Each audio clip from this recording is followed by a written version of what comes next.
বন্ধুসকল, আমি আলোচনা কৰিম কেইটামান সাধুৰ ওপৰত। বন্ধুসকল, আজি প্ৰথম সাধুটো হৈছে কি এবাৰ খোৱাৰ পিছত পুনৰ খাবলৈ মন নাযায়। পাৰিলে তলত কমেণ্ট কৰি জনাবা।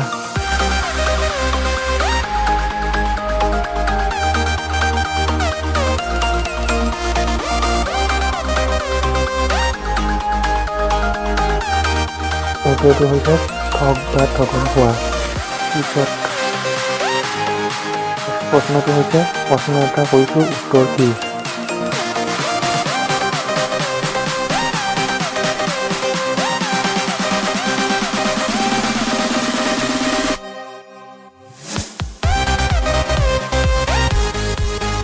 উত্তৰটো হৈছে ডিছ। কোনে এইটো প্ৰশ্নৰ উত্তৰ পাৰিলে কমেণ্ট কৰিবা।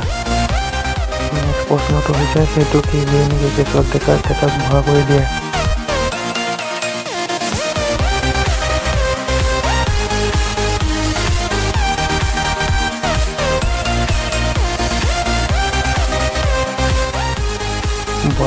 বয়সে সকলো সলনি কৰি দিয়ে।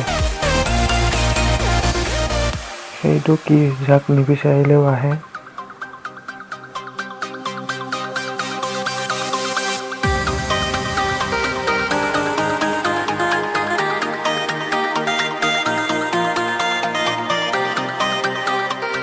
মৃত্যু কোনেও নিবিচাৰিলেও আহে।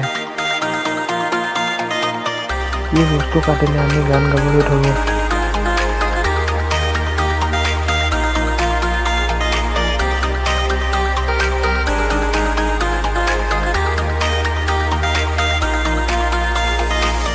উত্তৰটো হৈছে জন্মদিনৰ কেক। এই উত্তৰটো কোনে কমেণ্ট কৰি জনাবা। ভিডিঅ'টি ভাল লাগিলে লাইক কৰিবা, কমেণ্ট কৰিবা, শ্বেয়াৰ কৰিবা, লগতে চেনেলটো